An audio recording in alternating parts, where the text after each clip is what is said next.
Leia R., you wanted to know if I'm right or left-handed, and in a fight, who would win, a shark, a bear, or a llama? Is that right? Okay. Well, first of all, I'm right-handed. I always thought it would be kind of cool to be left-handed. They say that you're more prone to criminal activity. Paul McCartney, Jimi Hendrix, Kurt Cobain, all these great people are left-handed. But suffice to say, I am right-handed. In a fight between a shark, a bear, and a llama, you would probably go with a shark or a bear, but llama spit, and that's a pretty good defense mechanism. I'm still going to go with the bear. That's it's pretty good. I'm feeling that's safe. That's safe. It's not really a gamble. Bear. Sarah B. wanted to ask, do we have plans for a world tour anytime soon? I can't say that we do right now, but I'm hoping that we will in the very near future. We are just now finishing up the record and hoping to have it out, February, around that time, March, hopefully. And it looks like it's going to be that way. So anytime after that, call me.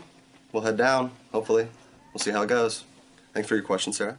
Sean C., he wanted to know how we celebrate when we finish recording an album.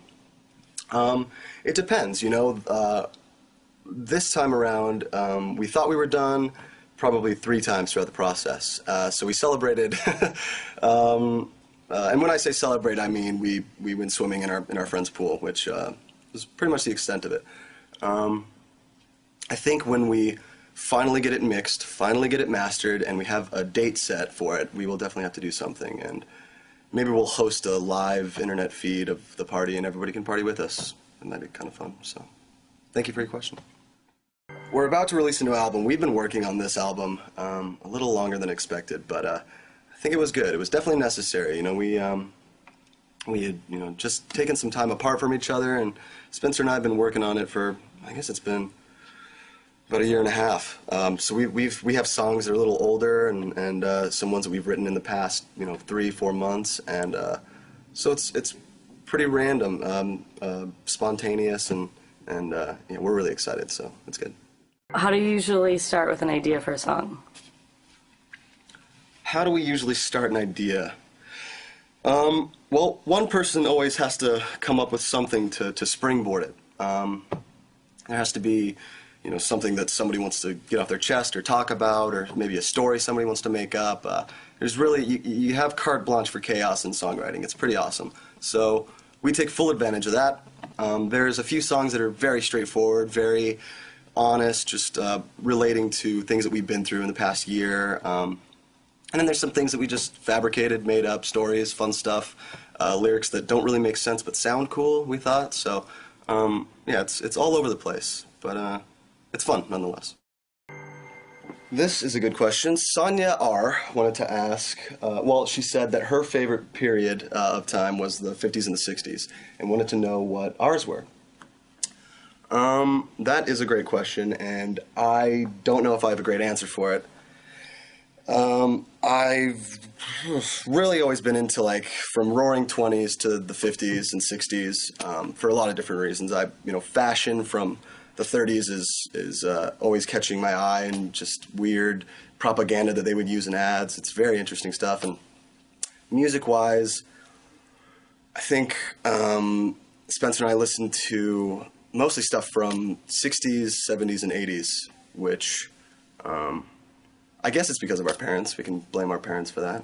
They introduced us to Beatles and Journey and all that nonsense, which we love, and it's great.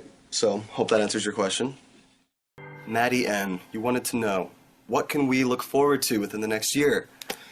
Well, we are releasing a new record, which we are very excited for. It's going to be great. It's been a while, long time coming, a lot of work, and we are ready to release it. So, definitely that.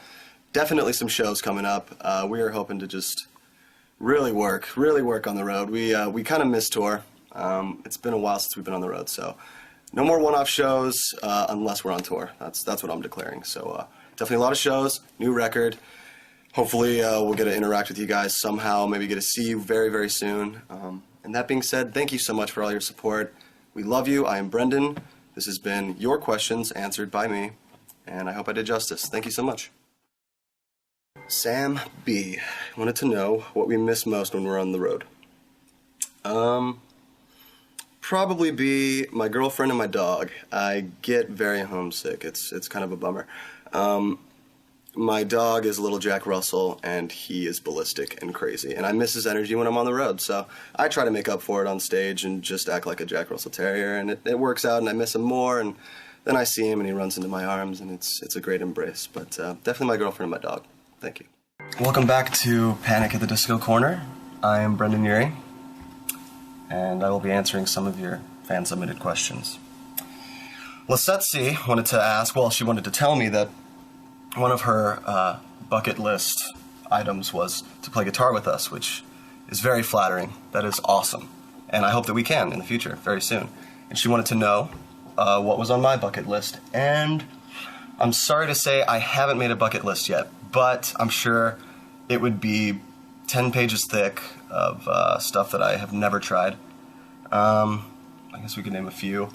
I've never, but always wanted to go skydiving, which is totally true. I've just always been too scared to try it. So I think if that were on a bucket list, it would force me to have to do it. So thank you for bringing that up. Rachel C., you wanted to know, what is the craziest thing we've ever done on or off stage? That's tough. We've done some pretty crazy stuff on stage. We used to have this competition. It's called MVP, you know, whoever did the craziest thing on stage without messing up entirely the entire show got the MVP until the next show was played. So we do some pretty crazy stuff. I remember Spencer came out one time in basketball gear when we were all in our clown makeup and had this basketball hoop, and he slam dunked it and held up his MVP belt like the arrogant jerk that he is. And it really meant a lot, you know, and I respect him for it. It was a great move. So thank you for your question.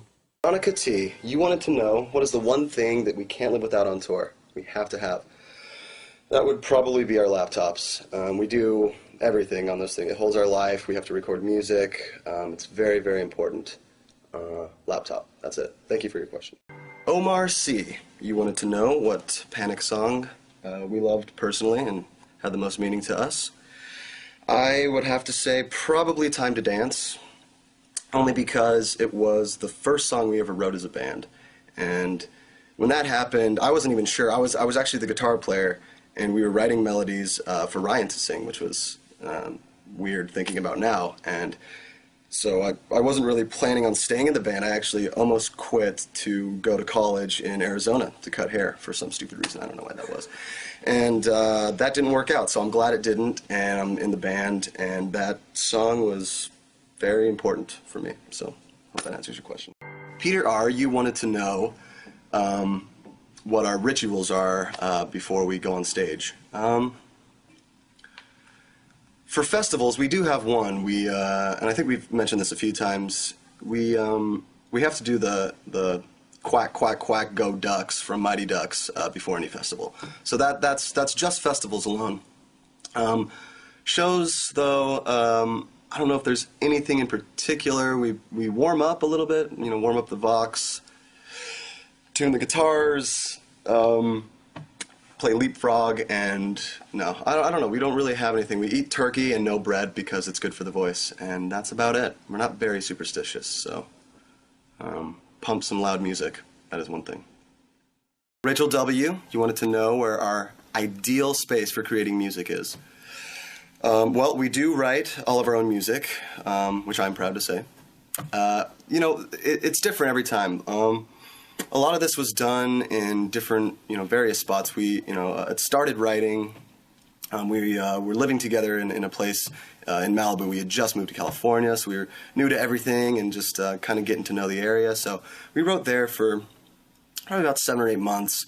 And then we just moved around with a few different people, which we had never done before. We wrote with John Feldman and Butch Walker, and they were just awesome. They're great people. So that being said, it's great working with different people, and you know, architecture definitely can dictate a song. So it depends on if you're outside, you'll write probably something different than if you wrote it in a stadium or an arena. So hopefully you guys can guess where we wrote some of the record when you hear the songs. I don't know. Cool.